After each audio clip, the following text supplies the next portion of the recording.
Vi do il benvenuto, innanzitutto un benvenuto e buongiorno a tutti. Pensavo di parlare solo con Francesco Gallo, abbiamo avuto un po' di attesa per il photocall, ma finalmente ci siamo. Benvenuti alla conferenza stampa di Amazing Spiderman 2 e il potere di Electro, che uscirà il 23 aprile in 800 copie in 2D e 3D, e adesso dovrebbero raggiungerci i protagonisti, il cast. Intanto, se potete dare il benvenuto al produttore del film, Matt Tolmach.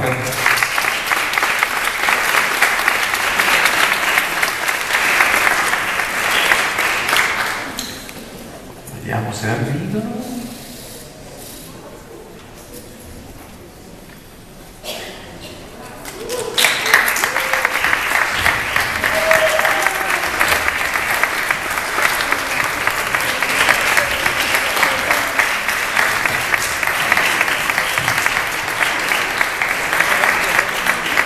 Allora, brevemente do il benvenuto al regista del film, Marc Webb,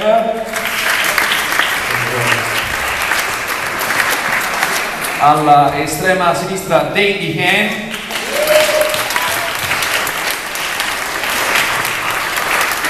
accanto a lui il primo premio Oscar a interpretare un cattivo di Spider-Man, Foxx.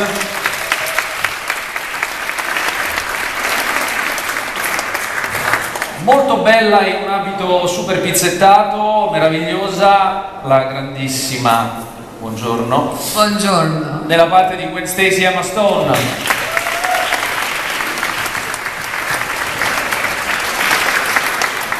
E poi un ormai provetto vespista nelle strade di Roma, si è molto divertito, ne parlavamo poco fa. Ma niente più bello che ovviamente sfrecciare attraverso i grattacieli di Manhattan. Lui è Andrew Garfield, ancora una volta, di Amazing Spiderman.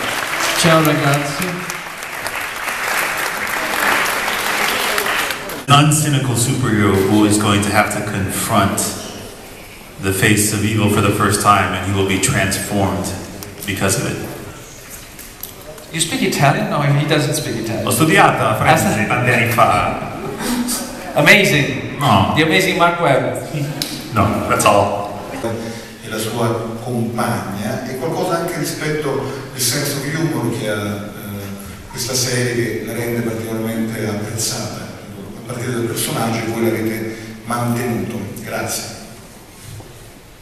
I think one of the things that's really enjoyable to watch in terms of the relationship, you need, for me in movies, I don't know why, probably because it confounds me in my real life, but I love watching on-screen romance and the connection between men and women. It's something that I've always loved, and what's great about Andrew and Emma when they're acting, they're really good improvisatory actors, so they are very awake in the moment and alive, and they build on the nuances of each other's performance. So as an audience member, it feels very real. It doesn't feel scripted, and that improvisation, I think, adds a really special layer to a movie that is shrouded in spectacle and massive effects and action.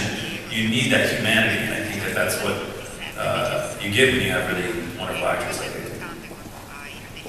Emma, do you want to react? Well, I would just say that was something that I think Marc was very clear about from the very beginning. He cared deeply about this relationship and protecting this relationship and giving Andrew and I the space to explore and to improvise and to kind of find the different layers to what Peter. And the writers were very protective of that as well. So,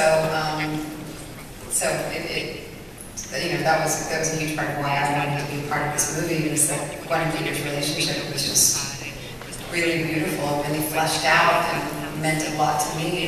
And the hope of it and the tragedy of it is, I think, incredibly meaningful as Peter Parker moves forward into becoming stronger and stronger as Spider-Man. Camicia bianca lì.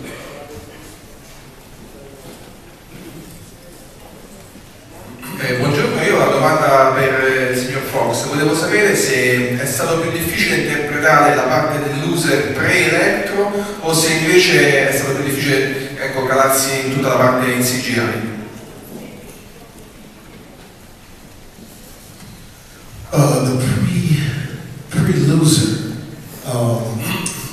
I think it was it was all very exciting and challenging, and I think any actor would tell you that when you get a chance to play, you know, two roles. I mean, Dane, I'm sure you can chime in on this. It's the fact that you start out as this sort of, you know, corny goofball guy with the comb over and everything like that, and then you get a chance to display, you know, your talents as a villain.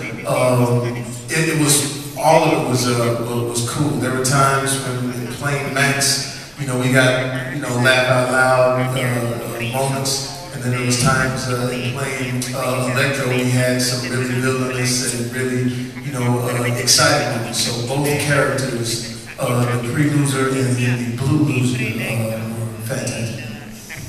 Jamie, tua figlia è contenta che tu interpreti questo personaggio? Yes, my daughter is happy about the whole situation, and what's great about her, she's only 5 years old, but even at the age of 3.5, 4, she was on the set of Django, and now to be on the set of Spiderman, she just, you know, went crazy about it. When I told her that I was going to be in Spiderman, she frowned, like, who are you going to play in Spiderman? And she found out I was playing the villain. She said, yeah, well, the villain's going to kick your butt.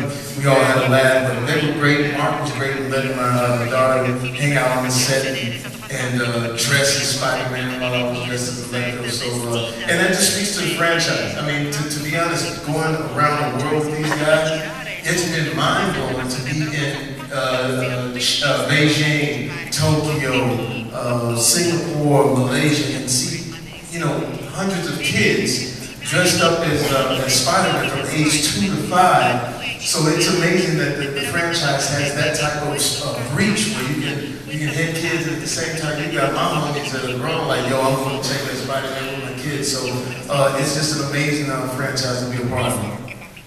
There's a lot of references that you can bring up. I'll hand off to him in a second, but there are a few things.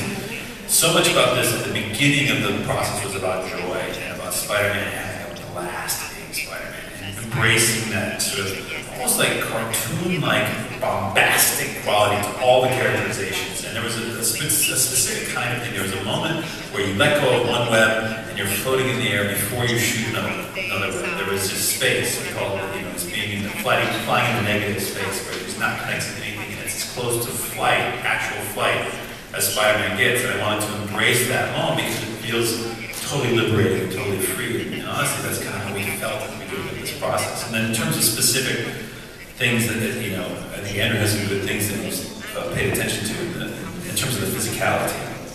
Yeah, on top of the comments, you know, the great thing about the character is that, as Mark said, cartoon is a great word, a great thing to go to because he has to feel beyond human. That's incredibly exciting to be able to attempt. So, first of all, when you think about the humans that seem superhuman in what they do, there are, you know, countless examples of that, like Muhammad Ali, you know, Ronaldo, you know, all the great Usain Bolt, all the great sportsmen of our time and of history. And you kind of pick and choose little bits from that. Pharrell Williams, weirdly, was an inspiration for me in terms of his energy and his vibrancy and his rebelliousness, and he seems to embody what it is to be youthful, like to be young and to need to break the walls down.